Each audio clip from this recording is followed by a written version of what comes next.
दुबले पतले आदमी की बड़ी विचित्र समस्याएं होती है भाई साहब, कदम कदम पे खतरा रहता है, बहुत सावधानी से चलना पड़ता है। मैं आपको बताता हूँ, घर से जब भी बाहर निकलता हूँ, पत्नी 2-3 रुपए की चिल्लर मेरी जेब में डाल देती है। अच्छा। और मुझे हिदायत देती है कि पड़े रहने देना, खर्च मत करना, घर से बाहर जा रहे हो, कहीं तेज हवा चले, आंधी चले, मुसीबत में पड़ोगे नहीं, जेब में थोड़ा वजन रहेगा तो उड़ोगे नहीं। बढ़िया है। तो उस बेचारी को मेरी बहुत चिंता है साहब। करेक्ट। और चिंता करना भी चाहिए, आखिर मैं उसका पति हूँ। हाँ, कैसा भी हूँ तो क्या हो गया। हाँ, उसकी मांग का सिंदूर हूँ मैं। ओहो। बॉस। हालांकि चुटकी भर हूँ। देखो, सिंदूर तो चुटकी भर ही काम में आता है जी। और किसी को ऐसा पति मिल जाए तो ऐसा थोड़ी कि वो रोज मुट्ठा भर भर के माथे पे सिंदूर लगा।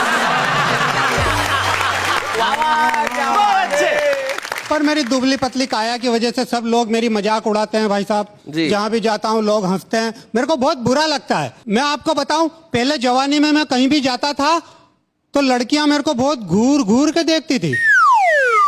ये अंजलि जी तो अभी भी देख रही है। अच्छा, तो मैं क्या समझता था कि मैं बहुत हैंडसम हूँ। ओहो। वो तो बहुत दिनों बाद पता चला कि जहाँ भी जाता था लड़कियां तो मेरी मजाक उड़ाती थी, आपस में कहती थी, अरे देख देख कैसा लड़का जा रहा है, सूखे गन्ने जैसा। तो ये जो मेरी काया देखकर सब मेरी हंसी उड़ाते हैं, मजाक उड़ाते हैं, उनके लिए 2 पंक्ति कहता हूँ जी। स्वागत है। क्या ऊपर ऊपर से क्या देखते हो रे। ओहो। हाँ, मेरे को गुस्सा आता है, फिर मैं ऐसे ही बकता हूँ। अच्छा। और तो क्या कर सकता हूँ। क्या ऊपर ऊपर से क्या देखते हो रे, कोई दिल परख कर तो देखो, सूखे गन्ने में भी रस मीठा है, कोई चक्कर तो देखो।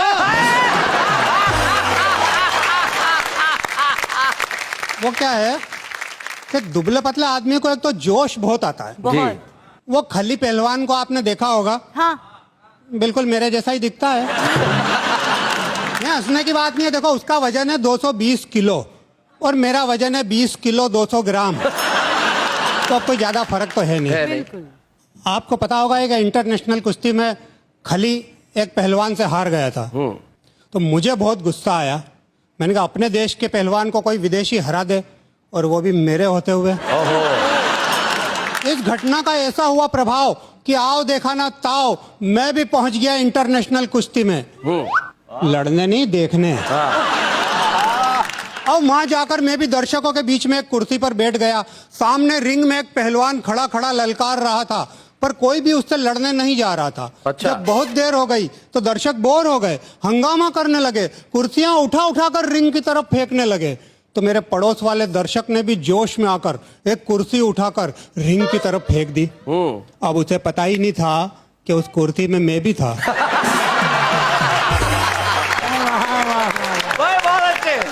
अब वो पहलवान भी मुझे आंखें फाड़ फाड़ कर देखने लगा, बोला, मच्छर तू यहाँ क्यों आया। मैंने कहा, यार आया कौन, मुझे तो यहाँ फेंका गया। वो बोला, चल तैयार हो जा लड़ने के लिए। तो मैंने भी कह दिया, तू भी तैयार हो जा जेल में सड़ने के लिए। ओहो। वो बोला, कैसे। मैंने कहा, ऐसे, तू मुझे हाथ भी लगाएगा तो मर्डर के केस में फंस जाएगा। इतना कहकर मैंने उसकी गर्दन अपनी दोनों बाहों में जकड़ ली। दर्शक तालियां बजाने लगे कि वाह, इसने तो पहलवान की गर्दन पकड़ ली। पर भाई साहब, मैं तो उसके कान के पास मुंह ले जाकर बोला, पहलवान तुझे जीतने के कितने डॉलर मिलेंगे यार। वो बोला, 25,000। मैंने कहा, अगर तू हार गया इस बार तो मैं तुझे डॉलर दूंगा 50,000। ओहो। तो वो अपना हित जान गया, मेरी बात तुरंत मान गया। फिर तो मैंने भी खूब घूंसे जमाए। अच्छा। खूब लातें चलाई। हालांकि ऐसा करने से चोटें तो मुझे ही आई। बहुत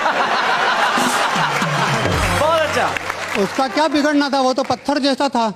पर देश की इज्जत का सवाल था, खली की हार का बदला लेने का भी ख्याल था। इसलिए मैंने खूब घूंसे जमाए, खूब लातें चलाई, और मारते मारते जब मैं हो गया अधमरा तो मेरी हालत देखकर वो पहलवान भी डरा।